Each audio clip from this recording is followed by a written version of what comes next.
Hello guys, welcome back to my YouTube channel. It's your girl Nuella. So this is a part 2 of my previous video, the relocation video to Canada, and in this part of the video I'm just going to tell you the process after getting the message that your visa has been approved. So in this part of the video I'm just going to be telling you guys how to send your passport to the VFS office to like stamp, and all the documents you should include in your passport, and also how to book your flight tickets from Nigeria. I'm also going to be talking about how to get personal travel allowance. So obviously you're living in Nigeria, you have to change your money to dollars, right? So I'm also going to be talking about how to change your money in dollars using the bank rate and not the black market rate. So if you're interested, just keep on watching. So guys, let's fast forward to after I got my visa. Guys, after I got the email that your visa has been approved, obviously the visa is not on my passport, so you have to send the passport to the VFS office. I used Abuja VFS office because that was also where I did my biometrics, right? Guys, another thing, if you did your biometrics in another center that is not in Abuja, so for example,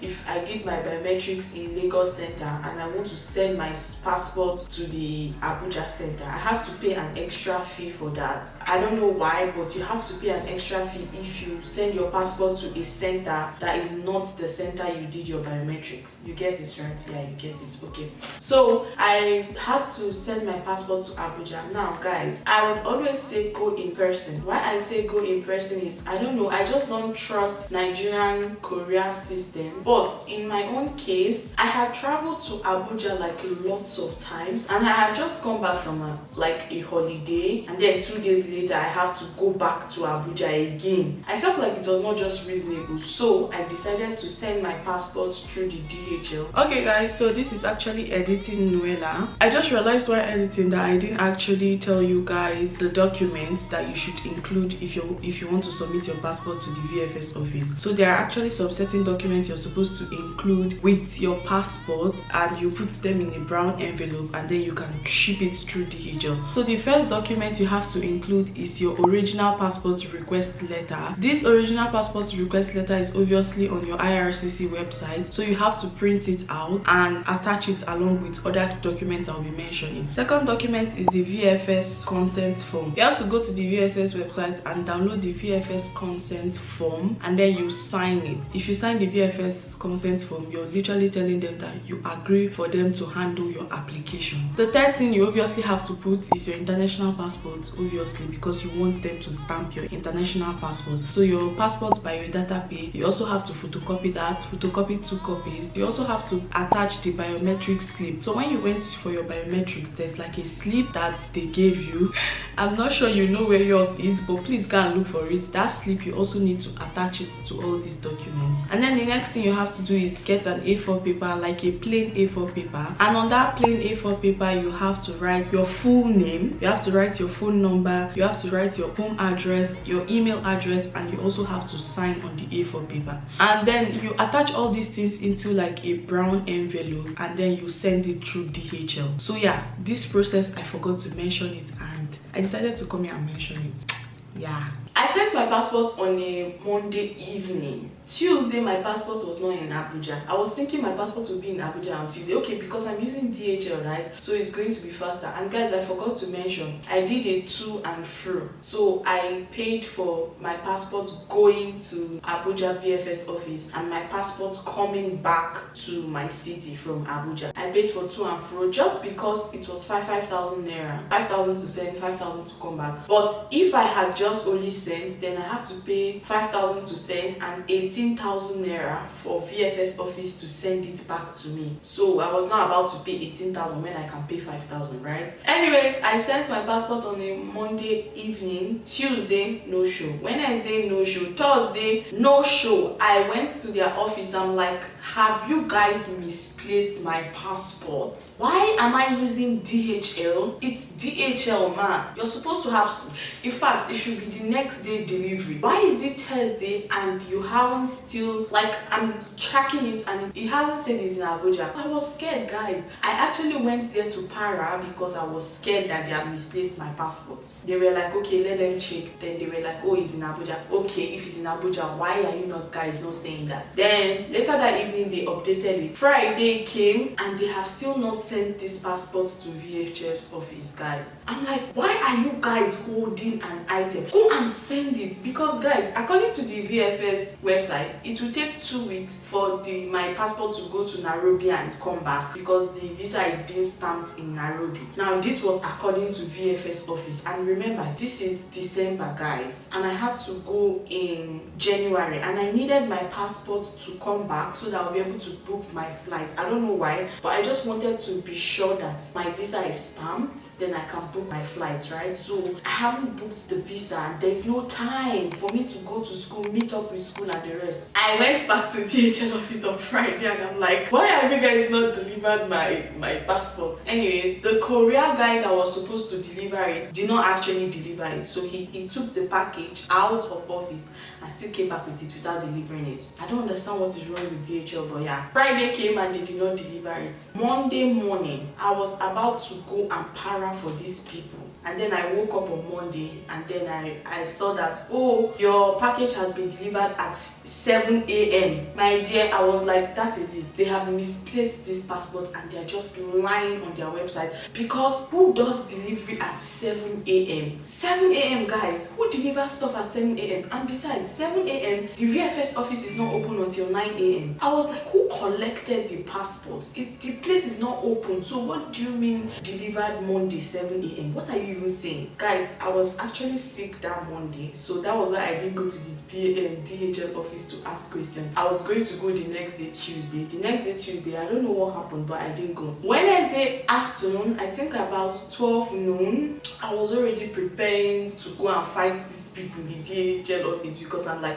you guys did not deliver, it is a lie. So I think I'm saying lots of stories. Anyways, I got a call from them telling me that, oh, your package is here. I'm like, my package is here? What do you mean? This thing is supposed to go to Nairobi and come back. It takes 2 weeks. You guys delivered it on Monday, and on Wednesday you're telling me that my package is here. You guys never sent it out. Like, I was on the call, I was like, you guys did not send it out. It was like, we sent it out and it's back. I was like, oh really? Then I went to get my passport, guys. I'm going to show like clips of how I felt on the vlog I did when I got back my passport. It was the first vlog I did in Nigeria, but yeah, I'm going to like put the clips here. I was so happy, guys. Okay guys, I don't know if you guys can see me, and I look like a mess, and I'm very sick, okay, in case you're hearing it from my voice. But guess what I got here? It's my passport, guys. I'm being skeptical, okay? I submitted my passport to VFS office. They got it on Monday. Today is Wednesday, and my passport is back, guys. VFS office did not even text me. They did not tell me anything. They just sent it back, and I don't know if they have stamped my visa on the passport or not. Honestly, I'm scared. Let me be opening it, because it's getting dark. What happened was that when I was shipping it through DHL, I paid for to and fro. This is the shipping stuff they give you for to and fro, right? Yeah, so what DHL actually did is that they printed this one that is supposed to come back to my state. They printed it and they actually put it inside my package when it was going. Who is calling me? Anyways guys, back to what I was saying. Guys, I don't know why I'm not scared, because even if they did not stamp it, I would go back and send it again, or probably use my hand and go to Abuja. Anyways, this okay, they opened it, because this was not the way I sent it. Guys, today is Wednesday. This thing just got to them on Monday. Okay, DHL delivered it by 7 a.m. I'm like, how do you guys deliver something by 7 a.m? I was scared though that maybe my passport is lost. I'm getting happy, because before, honestly, I was scared. What happened to my passport? Are you sure DHL have not misplaced my passport? Because problem go there. I just opened it now. It's off camera.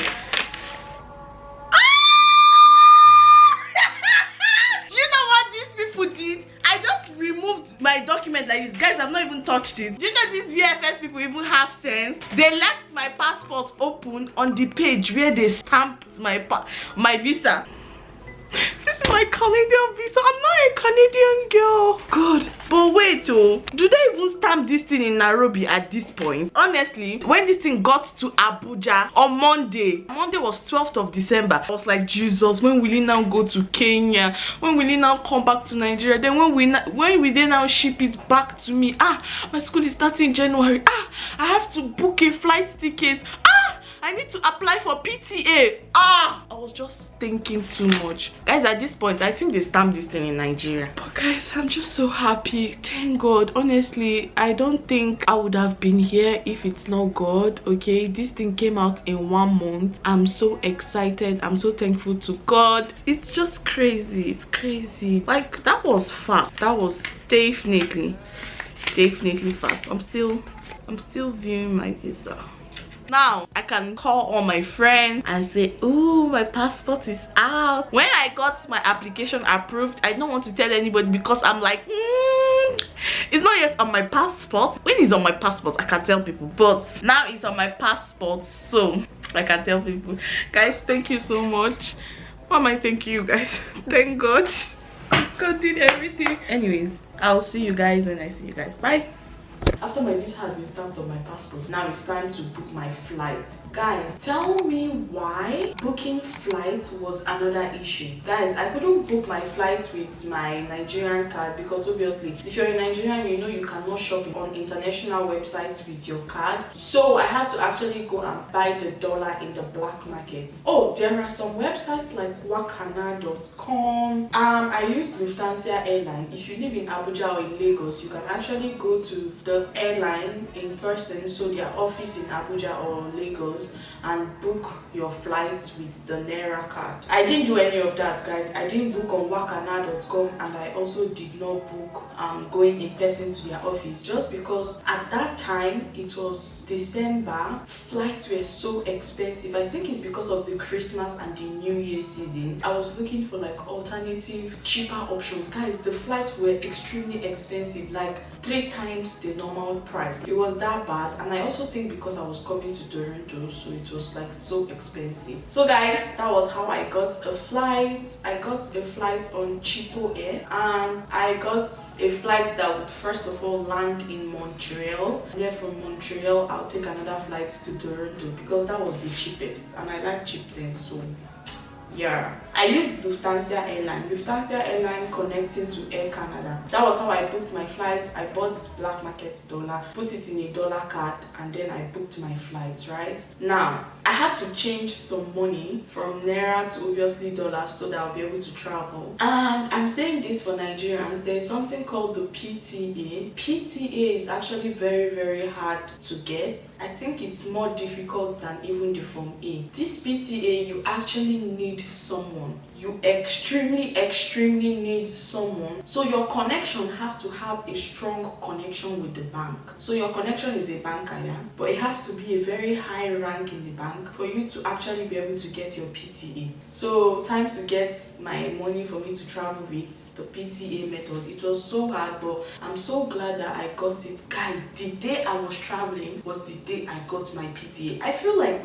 this whole process, God just came through for me, honestly. God was like, you know what, I'm going to do this for you because you're my baby and I want you to travel. Okay, editing Nuella again. I'm just here to tell you guys how to get your PTA. I forgot to mention the document or the PTA. So the documents you need for your PTA is your flight ticket. You have to show your flight ticket, and your flight ticket has to be to and fro. So you must also show them that you're returning to Nigeria. You also need to show your admission letter. So your letter of acceptance, you also need to show it because you need to show that you're a student, and then you need your visa page. You must have your visa stamped because you have to attach all this to the application. Those are the documents. I forgot to mention that. Anyways, continue watching the video, okay? That's my whole process of coming to Canada. Guys, I booked my flights, got my PTA, and I came to Canada. My flight was for the 7th of January, and I entered Canada on the 8th of January, and then I started school on the 9th of January.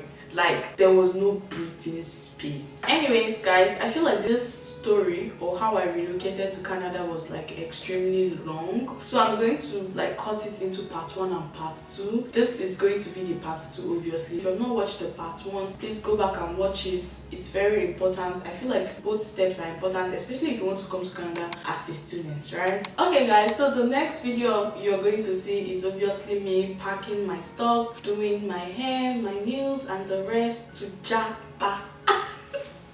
So yeah, that's the next video you're going to see, me relocating to Canada. So yeah guys, I'm so excited to start my new life in Toronto. I'm a Toronto babe now. I'm a Toronto babe.